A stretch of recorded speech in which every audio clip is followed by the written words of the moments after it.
The United States, with the support of more than 10 international allies, launched over Iraq F-117 Nighthawk, a plane that was so advanced for the time that was almost invisible for raiders. So powerful that barely performing 5% of the planned exit had destroyed 1/3 of all the targets without any loss. That was Desert Storm operation that marked a different way of making war. It was the first of many interventions. A country that for decades was a regional power and key element in the Middle East has underwent once and again death and instability, which has still not concluded. The condemnation to sectarian struggles and social chaos. How is Iraq today? What strategies does the United States, that has its bases in Afghanistan, and what interests do other powers, not only of the region but outdoors, have? Iraq, a key territory to stabilize Syria and Iran, that is our critical move today. And as always, we look at last events, actors involved, and you.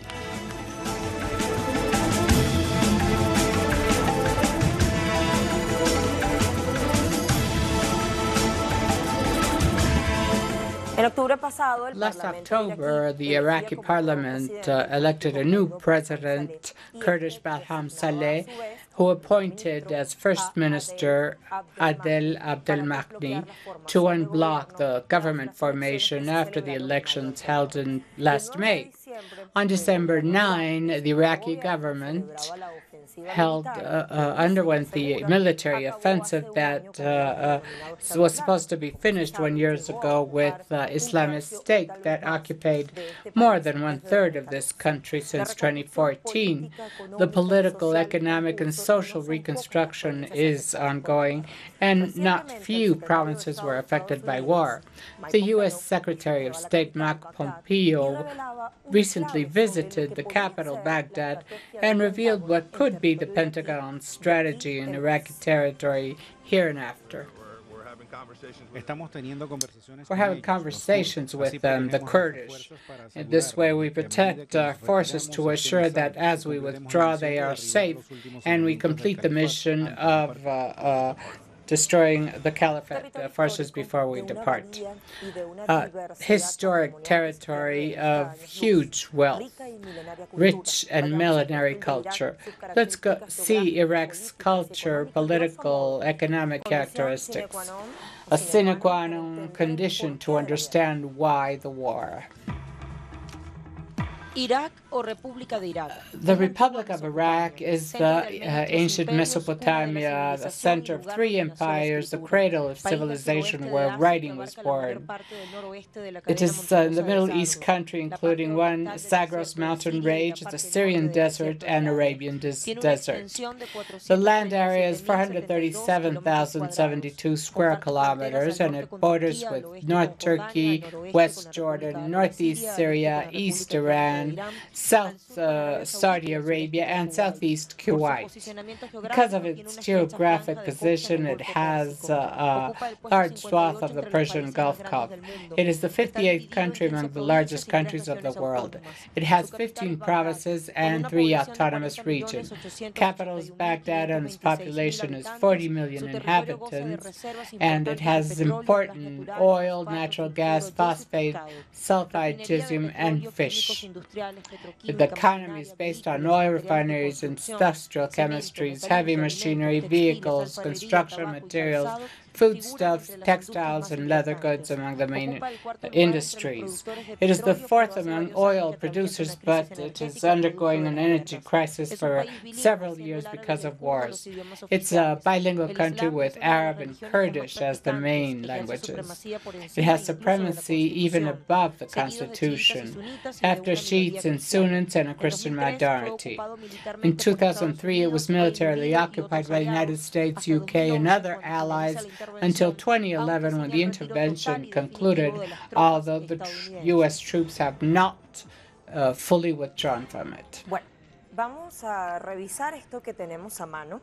We're going to review our own webpage, telesurtv.net, that publishes an article written by Alfredo Jalife, Mexican analyst, called Trump Leaves Syria and Half Withdraws from Afghanistan but Remains in Iraq.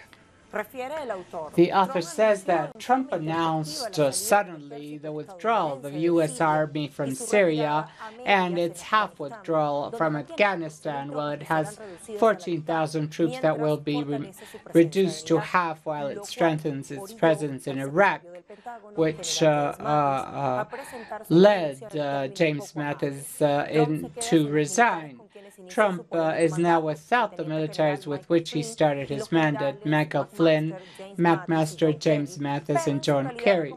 But as a head commander of the Armed Forces of the United States, he visited with his wife Melania Al-Assad Air Base in western Iraq in order to reduce the protest of his adversaries and start his re-election campaign. This is the hypothesis of Alfredo Jalife, which is contained in this article we are reading. Now we have the following information: how the United States applies certain methods in some countries in order to unstabilize and defeat governments, appropriate natural resources that, of course, are strategic. Among the methods, there are economic methods, a similarity that brings us close to Latin America. For instance, again, $100 bolivars in Venezuela was inspired in the revaluation of the Iraqi dinar. Its publication of December 2016, which says that the international traffic of Venezuelan bills, especially 100 pesos, that took place in that time, could be inspired on the manipulation and revaluation process of the Iraqi dinar. That was part of the offensive against the government of murdered President Saddam Hussein after the so-called Gulf War of 1990-1991, within a series of sanctions imposed by the United States and accepted by the United States. I will now go to rebellion.org with an article we want to recommend today, called What Shall Iraq Wait For in 2019? Impossible to Predict. This is written by Tanya Gutsusian, an international analyst. She talks about violent disturbances. For many analysts, it means something, was a final sensation that 2019 Iraq and many of its concerns will remain there for everyone. And 1 year after the self-proclaimed Islamist State, the country continues with sporadic violent focus, whether near a restaurant in Tikrit or a market in Talafat. Besides, the feeling that is running around the country because of the daily problems has caused serious disturbances in the south.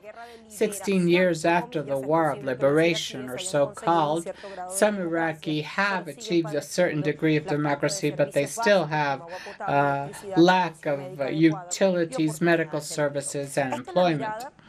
This is the view of this author. What marks the Iraqi scenario, and what other actor plays a role here is Syria? We're going to talk with Hisham Wanous, who is in Damascus. Current facts, Hisham. Good afternoon, colleagues and viewers. We must say that at present, the Iraqi people is very close of celebrating the 28th anniversary of the first war of the Persian Gulf in 1991, so-called Desert Storm, or the Mother of Battles, as the Iraqi called them. This Gulf War and later the invasion by the United States 2003 to 2011 And then the arisal of the so-called Islamist State or Daesh in Iraq in 2014 and its further defeat in 2017, after the series of war that Iraq has confronted, the Iraqi people is currently living a very harsh reality because of the lack of basic services, the destruction, the large destruction of most of houses and residential zones in Iraq, and also the country's infrastructure, especially oil industry. The current situation in Iraq is very difficult after the formation of the government, the election of parliament, and the election of the Iraqi president that currently confront the task of recovering the splendor of Iraq and rehabilitating this beautiful country because of the invasions of the United States and allies to take over its wealth and place puppet governments in favor of their services, their interests.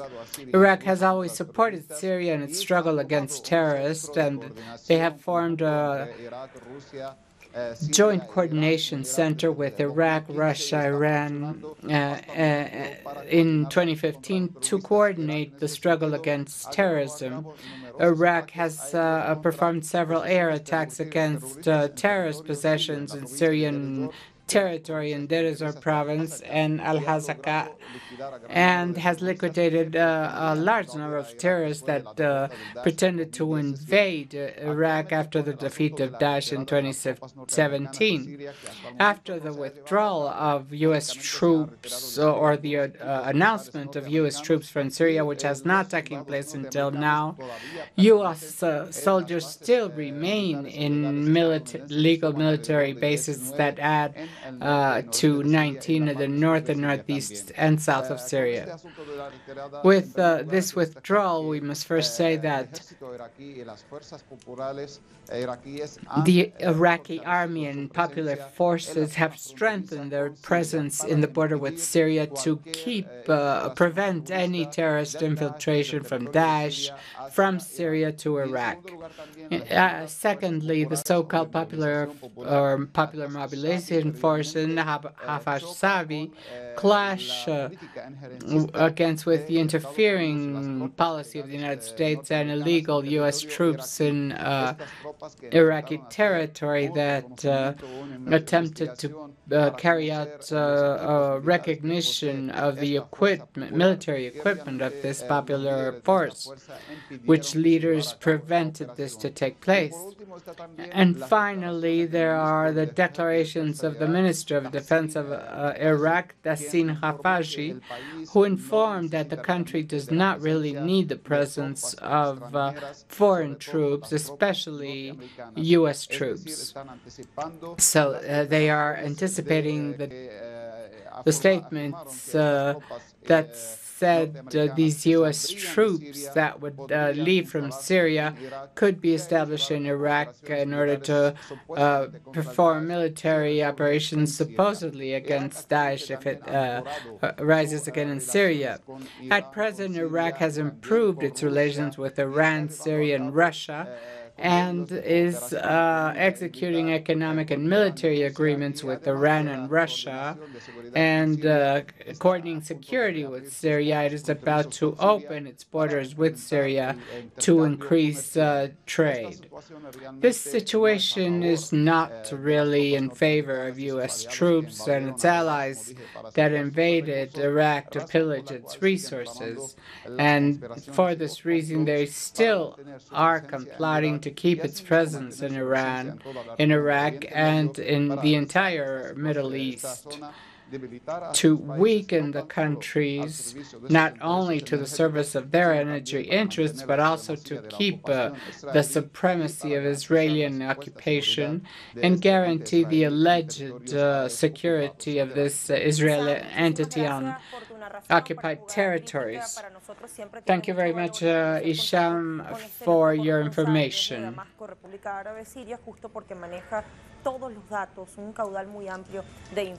Hisham has lots of information regarding such a complex reality in that area. We have several important areas that were given by Hisham. One was the possible action of the United States since the relations with Syria, with Iran, and even with Russia has improved significantly in the last months. So the strategy of the United States in Iraq is clear in this time. We make contact with Alina Duarte from Washington, D.C. Hello, the Persian War is one of the main events of the last 20 years in war matters because they showed the world a new military strategy with a flexible command system and especially a more modern with tactic and operative schemes that left many deaths that were also justified before and during the war. The military presence of the United States in Iraq is not something of the past.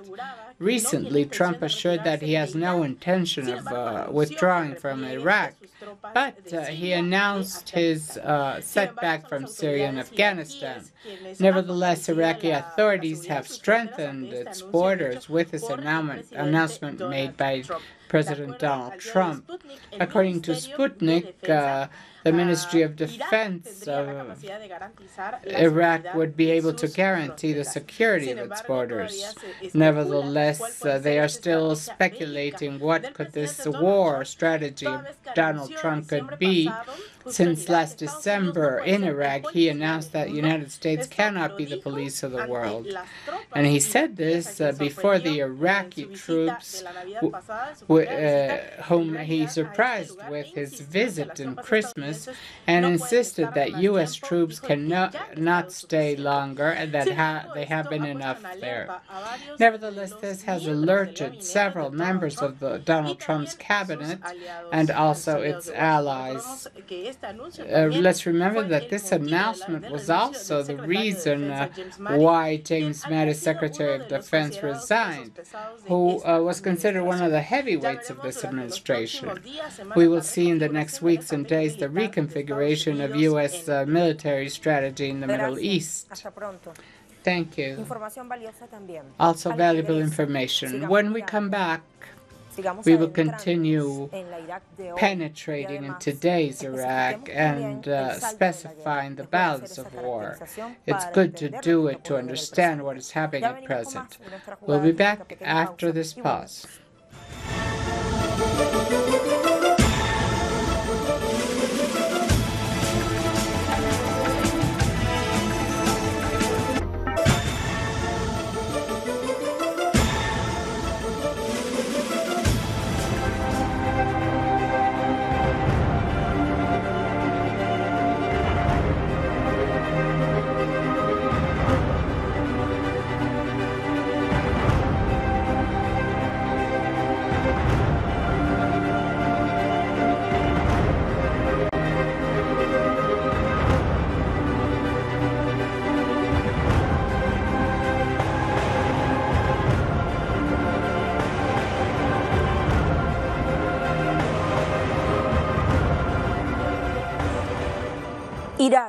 Iraq, key territory to stabilize Syria and Iran.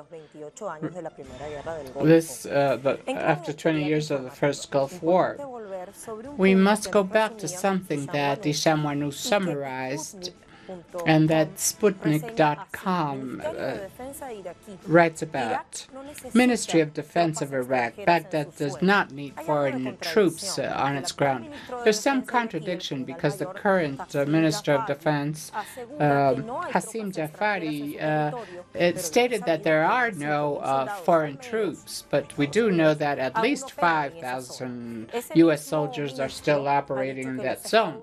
That same minister has said that the U.S. are there as advisors of the international coalition and responsible of instructing the national army and providing logistic support. Is this a euphemism? He defends that U.S. forces never penetrated Syria through that territory. Why Saib al-Had, with the parliamentary representation, condemned the presence of Austin Renford to the cultural center of Mutaban Navi in Baghdad. In telesur.net, we find this news. Trump thinks in Iraq as basis to do something in Syria. On December 26, President Donald Trump assured that he would not withdraw the troops from Iraq. There's why I tell you there's a contradiction, because he could use the basis to do something in Syria against the self-proclaimed Islamist State. Is that an excuse also? The war agenda against Iraq, there's a date, January 17, 1991. Let's see what happened 28 years ago with the launching of 100 Tomahawk cruise missiles over the Red Sea and the Persian Gulf against the main Iraqi institutions, Presidential Palace, Ministry of Defense, Military Bureau, etc. The United States started the first Persian War, Gulf War, also called Storm Desert, which was a first invasion to Iraq because of economic and political differences. Para la fecha, Irak acusaba a Kuwait de extraer At that date, Iraq accused from extracting oil illegally from Rumai and demanded indemnity of $240 billion. Installing military bases in its territory without license and selling each barrel of crude $4 under OPEC prices and affecting agreed prices. On August 2, 1990, Iraq sent troops to the border with Kuwait and certified its territory, something that United Nations sanctioned, and kept it from exporting oil. For its military offensive, the United States and its partners gathered 660,000 soldiers, and Iraq 540,000. Many soldiers were lost there in the first week. The coalition against Iraq destroyed 350 military airplanes from the fleet, 50% of it, while Iraq only destroyed 60 of the invaders. The government coalition since 1999, Saddam Hussein was considered a threat for having massive destruction arms. And in January, he made an attack to Israel.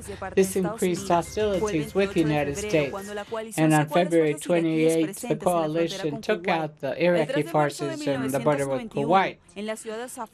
Later on, the city of San Juan, Iraq, surrendered. Nevertheless, Storm Desert continued, which showed that the United States' interest went beyond the interest of Kuwait.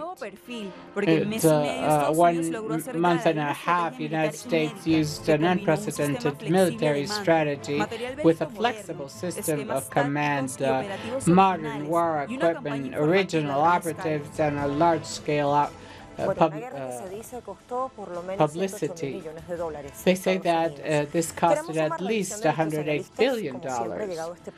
We have our analysts, and we have Chile, Nicolado Chaguán, international analyst, and Pablo Joffre, journalist and analyst. Máster en Relaciones Internacionales por la Universidad Complutense de Madrid, y hoy está concluyendo dos importantes trabajos. Both have important degrees and investigations. Su proceso de autodeterminación y otros sobre la lucha del pueblo palestino. Bienvenidos a ambos y gracias por su receptividad. Welcome both. Thank you for your participation to clarify such an important topic. I would like to start with Nicola. Welcome. After successive wars and interventions, military offensives, large scale, what do we have now in Iraq in terms of government, political coalition, and society? What does this recent government represent for the country? Well, there's a large contradiction here between the government, the political military forces, and the structure of Iraqi society. This government somehow is highly committed on one hand with the country's stability, but at the same time it has links with the United States and also with Saudi Arabia. There are sectors of the government that have bonds with Saudi Arabia and seek to take out Iraq from the resistance front. That is, approach it to the United States, to Saudi Arabia, separate from Iraq and Palestinians and Hezbollah. This has created a very large internal contradiction because popular military forces, as Hatal al-Shabi, Hezbollah al-Nuyaba, and other minor forces, military forces that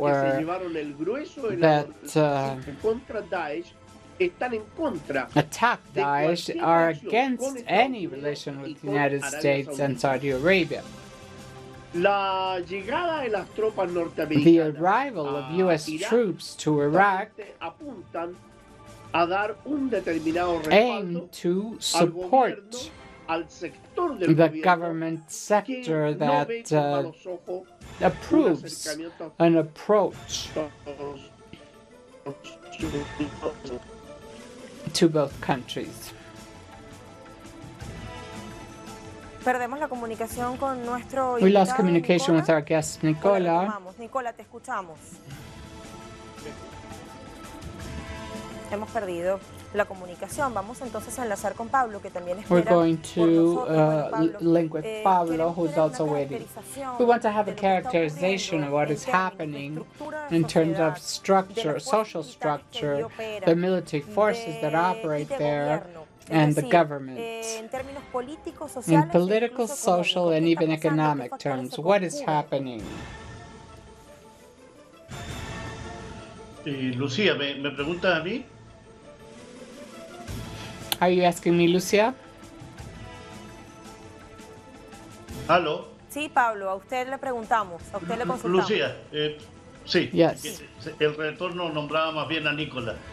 Bueno, coincido con la I agree with the first words of Nicola regarding these contradictions and paradoxes inside a government in Iraq, with a president like Baham Salih and a first minister like Abdul Bali, who should confront a country that has undergone a series of wars and has consolidated, in the first part, a foreign presence, even if the government says there is none. There are 5,000 U.S. soldiers in an Iraqi zone, soldiers that undoubtedly will join the other 2,000 that Donald Trump's government allegedly will send.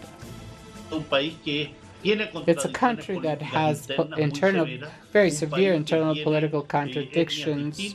It has different ethnic groups, a southern Shiite zone, Sunnis zone near Syria, a Kurdish Iraqi zone that has undoubtedly had different disagreements and contradictions that in due time were taken advantage from in the second Gulf War war, which is the invasion of 1991 against Iraq.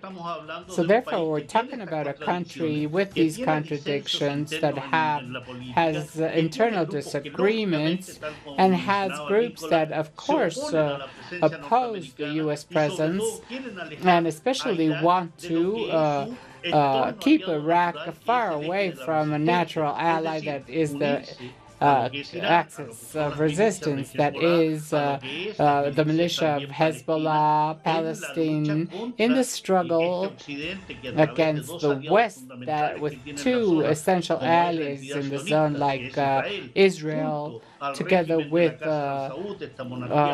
this Wahhabite monarchy that are the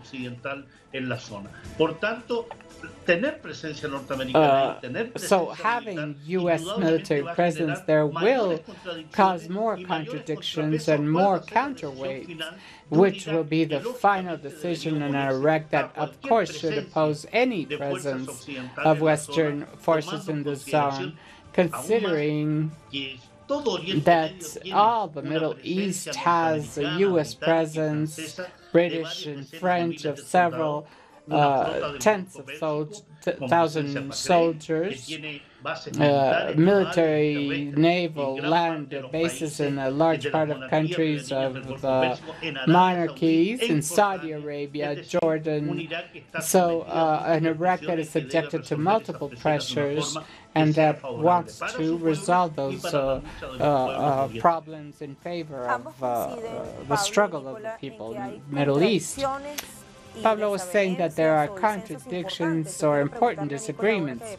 I would like to ask Nicola, now that we are back in communication, where will these paradoxes and contradictions that you have described in a panorama like the present one, the Arab-Syrian Republic struggling and at quarters of peace and final defeat to terrorist groups, Iran pressing for regional influence very strongly with Saudi Arabia and with the United States as an invading power for so many years. Where will this panorama lead to? What the United States seeks, on one hand, is to re-establish strongly in Iraq, since its Kurdish allies have more military and population force in Iraq, and a little further away of the north of Syria, where there's huge Kurdish presence, including Turkey. The first U.S. plan meant a very strong contradiction, and even the possibility of a confrontation with its ally through NATO, which is Turkey. In the case of Iraq, while it is true that there is the threat against Turkey, the United States there seeks on one hand to get closer to the border with Iran, trying to neutralize Iraq, continue.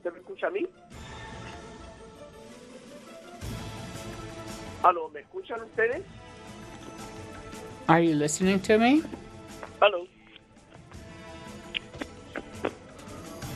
Le estamos escuchando, Nicola. Lamentamos este problema de I'm sorry for this communication problem. We'll see if we can improve it. ¿Sí? ¿Nos escucha? Siga desarrollando su idea, Nicola, que ya le estamos oyendo perfectamente. Gracias. So I was saying that the first U.S. plan of creating...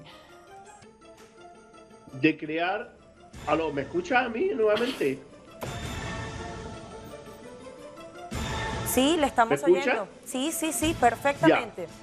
Le decía que el plan 1 norteamericano de crear una the U.S. plan of creating a Kurdish entity in the border between Syria and Turkey sought a direct support on one hand from Israel, which is the main element of the conflict in the Middle East, because beyond multinational interests or the U.S. military-industrial complex, there are Israeli interests, and Israel presses U.S. diplomacy many times and urges it to create actions even against U.S. interests, such as trying to create a Kurdish state allied to Israel with 40 million inhabitants that will keep in Syria and Iran in permanent war, and therefore Israel will remain in Palestinian territories for a longer time. This plan in the north of Syria would have failed, not only for the success due to the success of Syrian forces, but also because of Turkish pressure that will not allow a Turkish riot to lose a third of its territory. Therefore, that reality is further away and is trying to a plan B in Iraq, where conditions are a little more favorable for the United States, unless popular armed forces like Hatun al-Chapi and all others that exist that are around 9 say the contrary and start fighting against U.S. forces. This complex problem goes hand in hand with a huge economic pressure from Saudi Arabia, Israel, and the United States aimed to the government that is divided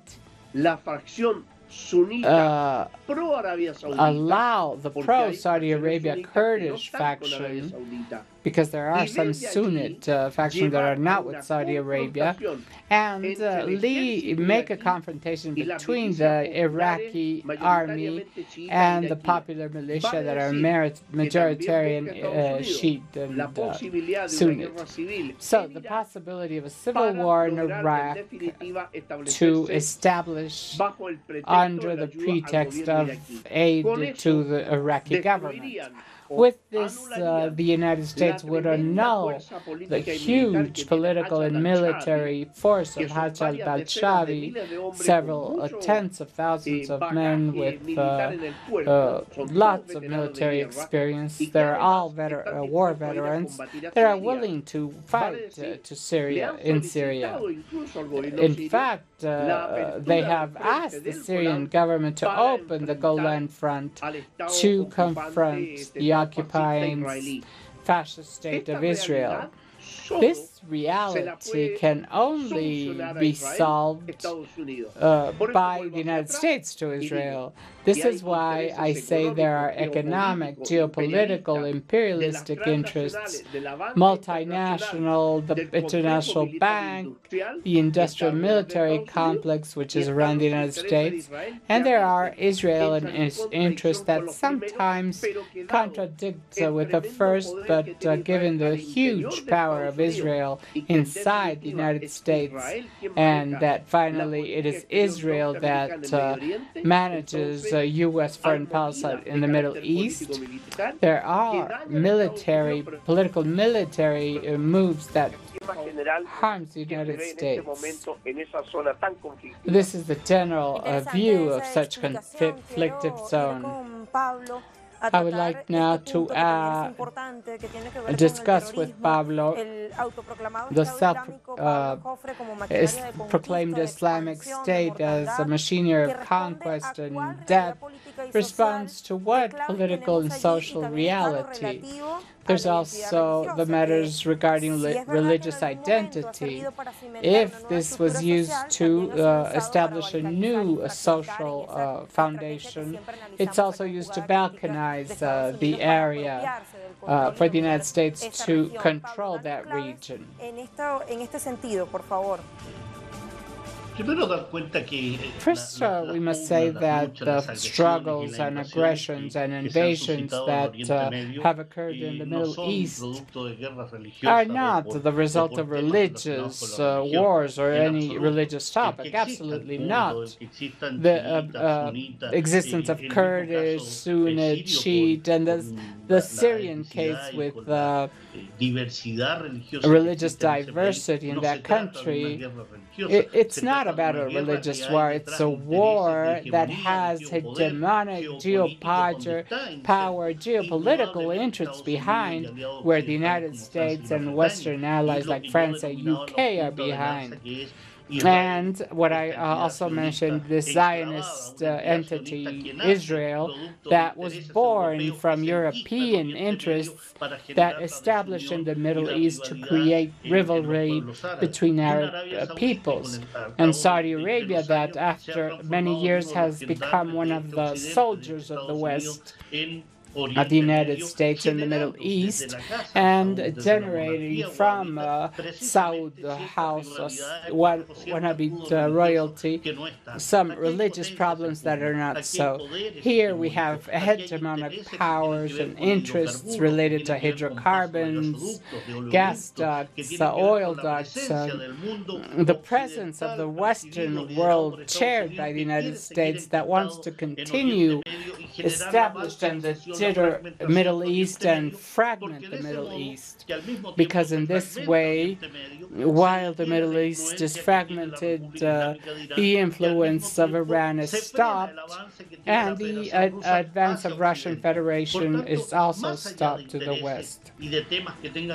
Beyond interests related to religion that could explain some minor struggle, the main problem here, the relevant here, has to do with geopower in the world, chaired by the United States with Western allies, mainly from NATO, and regional allies like Zionist and Wahhabism.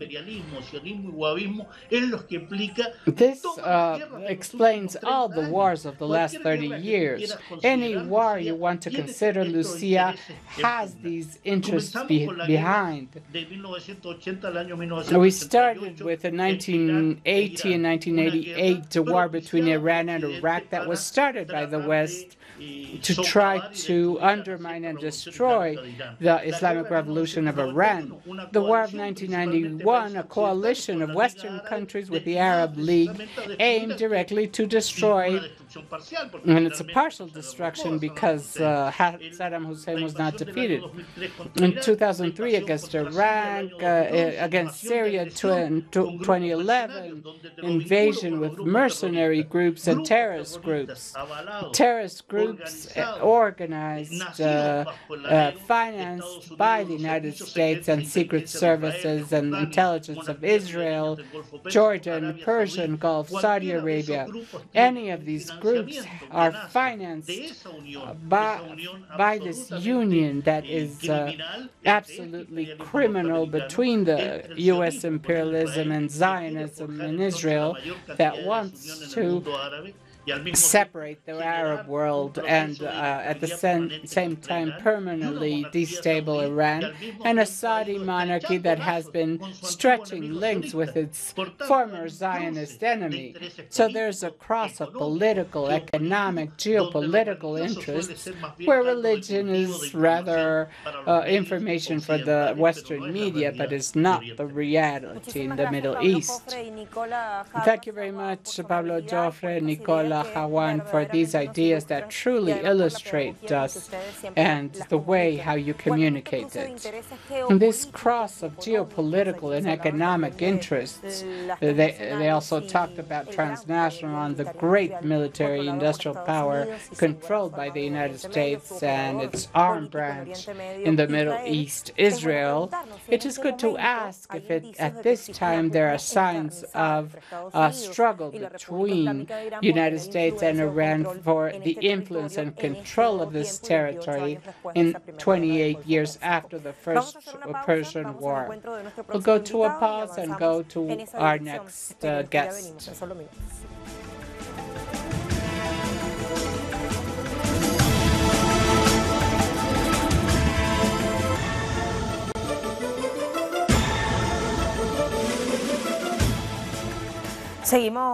We continue developing our critical move today. Iraq, a key territory for stability of Syria and Iran.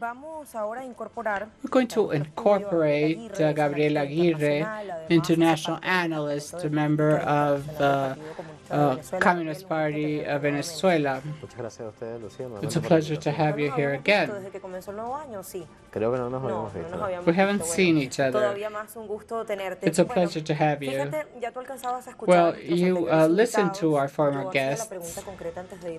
Before the pause, I was asking if there is a strong struggle between Iran and the United States to control such key geostrategic territory as Iraq.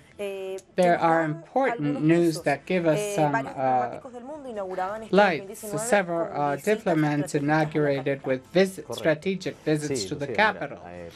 Yes, Lucia, you were saying something important regarding if this territory is key for the stability of Syria-Iran. I would say not only for that, but in general of the Middle East. Now, there's a specificity there we must understand. The Middle East, and we must say this once and again, the Middle East continues to be a geostrategic region of the world where 70% of the light oil is concentrated in the world. If Venezuela has the main reserve of oil in the world, 299 million barrels of oil, but this oil has some complexity to be extracted. While in this region, especially in the case of Iraq, is a country that has 150,000 million barrels of oil, extra light oil that is easy to take out. And the military presence and U.S. corporations, especially oil, will continue being there. Now, this historic war between the United States and Iran and the region simply has to do with who influences more in the geopolitics and the presence of corporations and multinationals and even policy. Who will win? Undoubtedly, United States is the first power of the world, is still the first power. Since the first Persian War in 1991, they guaranteed that Iran was an essential place to develop a global strategy in that territory. That was part of what your former guest said, the balkanization, fragmentation, the destruction of the national states, and from then control that territory that is hugely rich in hydrocarbons mainly, a strategic passive oil pipelines, gas jets in the region, and that presence has weakened the presence of other powers in the region like Iran, and even that is in contradiction with influences of sub-regional powers, like the case of Saudi Arabia that acts in alliance with the United States, but in a certain way weakens its own participation in oil extraction. We just have to look at who are the main corporations that extract oil in Iraq, and you will see that there was no Saudi corporation there. And that you have the Royal Dutch, which is comes from Holland. You have ExxonMobil, you have Shell, a group of transnationals that respond to U.S. imperialistic interests and will continue being there in that region. I would like to ask you about the role of France. So other actors that, according to the last geopolitical movements and declarations made by their diplomats, for example, the Ministry of Foreign Affairs, who is also among the group of diplomats that visited the Iraqi capital some weeks ago, they have the express intention of establishing facilities or military control points to continue attacking Syria and create its evidence since President Donald Trump we will withdraw from Syria. That is not true. The resolution of the Syrian conflict is resolved internationally. The United States is not interested in leaving that region. It could be, undoubtedly, and it is no secret that the United States is trying to wash its face and look for other actors to represent it, in this case the European Union. It's a long time since the European Union has not had a policy subordinated to U.S. imperialism.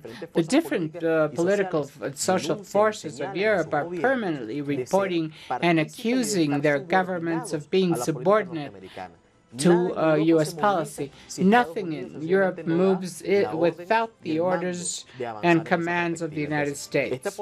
So this French position that also has interests that are subordinated to a structure which is called NATO. That organization and its military composition makes that whatever the United States dictates is what these countries develop in the European Union, namely France. Of course, it's perfectly understandable that their participation in oil exploitation, there are also European corporations, and not only in oil exploitation, but huge business like the reconstruction of countries after the war destruction. Iraq continues in reconstruction with many transnational from the European Union that are participating there. Would this mean what Syria, Palestine is key to understand the presence of these countries. These are the only containment walls, Syria and Iran, to the hegemonic plans of U.S. imperialism and European imperialism. No, but there's some kind of contradiction of this duality, according to what one of our guests said. For example, last January 9, the head of U.S. diplomacy, Mike Pompeo, visited Baghdad. And he told the Iraqi authorities stop depending on Iran for gas and electricity supplies. Nevertheless, the new Iraqi government has defended its relations with Iran, and there's also an important statement made by Ahmad Javad Zarif, Irani foreign affairs minister. We will not participate of sanctions against Iran, and we are not damaging anyone, so we will not allow third party to interfere in our bilateral relations. So, what will happen? We must understand that there is no friendship between states. There are interests, and a very specific interest between Iraq and Iran, which is bilateral trade. So it's perfectly understandable that that position that reflects a certain independence to the U.S. policy, Iraq will defend that perspective because as long as sanctions and commercial blockade, financial blockade increase against countries like Iran, they affect the trade and trade relations between Iraq and Iran. Now, with these interests, we must be clear on the interests that will prevail. Undoubtedly, the Iraqi government has been protected, financed, promoted, imposed even by the main power, which is the United States. And it could happen that they declare that they will not participate with the sanctions against Iran, but in short, and when the time comes, you won't find any other definition than a policy close to U.S. imperialism. Iraq is a hugely vulnerable territory. The presence of multiple political, religious, ethnic forces today make of that country very volatile internally. There are possible new internal explosions decisions, of course, encouraged by the United States, because the global strategy is fragmenting and destroying the national state. So I support you, I finance you as far as you develop a policy that is consistent with my interests. At the moment that policy stops being consistent with my interests, I create internal conflicts that will destroy the national state. Thank you very much for being with you. Let's go to our conclusions now.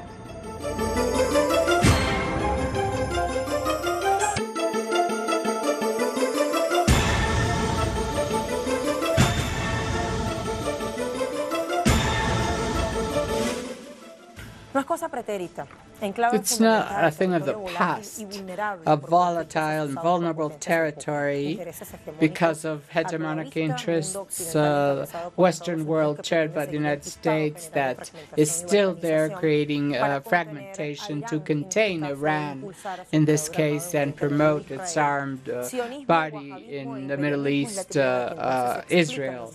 This explains not only successive wars in Iraq, but the other military attacks in the region. The religion is functional to those interests.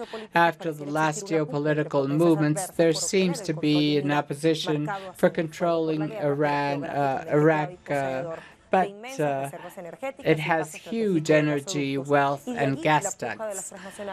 There, the struggle for power in that place. We have finished our critical move today. Thank you for being with us.